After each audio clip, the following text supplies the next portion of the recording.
Gostaria de cumprimentar o excelentíssimo presidente da Câmara Mirim, Lucas Tais Luiz, colegas vereadores mirins, público aqui presente e aos que nos acompanham pela TVL e internet. Uma boa tarde a todos. É normal, comum até, ter medo da morte e não querer se preocupar com esse assunto, ainda em vida. Muito mais cômodo é não pensar a respeito, apesar da inevitabilidade de que um dia todo mundo parte. Mas há uma decisão que, se tomada com uma só pessoa durante a vida, pode ajudar a salvar ou, ao menos, melhorar a saúde de outras dezenas: a doação de órgãos e tecidos. Essa é uma decisão que pode ser definida por cada um antes de passar por alguma doença debilitante, mas acaba tendo que ser tomada pelos familiares. E, em meio ao sofrimento da perda, permitir à equipe médica que retire parte do corpo, como o coração, pulmão e fígado, pode ser difícil. Por isso é importante que quem pretende ser doador na morte informe seu desejo aos familiares. A decisão é da família após a morte. É isso que diz a nossa legislação sobre transplante. No mundo, trabalha-se com o consentimento informado, como é aqui no Brasil, e o consentimento presumido, em que há um registro de não doadores. Mas mesmo países que adotam um sistema como o nosso poderiam se beneficiar com o registro de doadores que tem a validade, porque aí a decisão passa a ser da pessoa em vida. Não é toda morte que pode ressaltar a doação de órgãos, somente quando o cérebro deixa de funcionar e o coração continua batendo com a ajuda de aparelhos, na chamada morte encefálica. É que os órgãos poderão ser transplantados para outra pessoa. Isso ocorre, por exemplo, com vítima de traumatismo craniano, por acidente ou violência, ou acidente vascular cerebral. Já no caso de tecidos é diferente. Mesmo após a parada cardíaca, é possível doar córneas, pele e ossos, entre outros.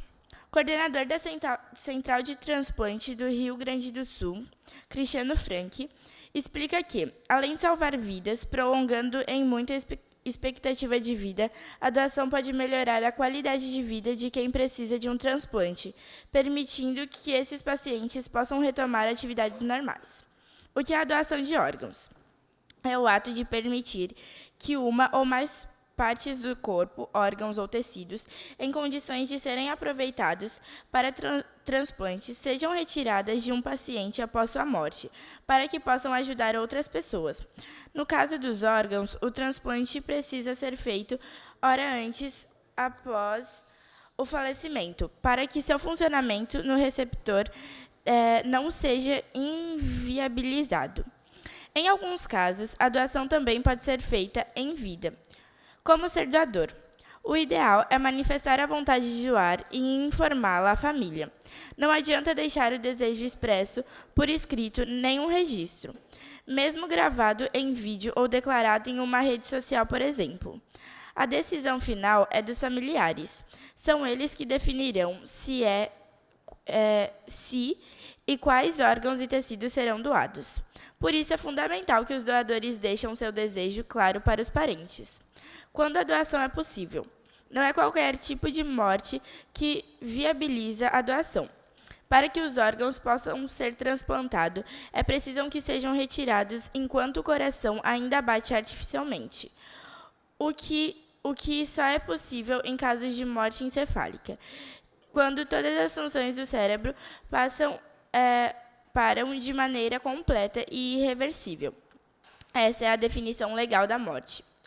Quando cessam todas as funções neurológicas, o organismo é mantido vivo, com a ajuda de aparelhos. Como ainda há uma pulsação e o corpo ainda está quente, a dificuldade de os familiares entenderem que aquela pessoa não vai voltar, e a negativa familiar diante das situações como essa é a principal causa que impede a doação de órgãos.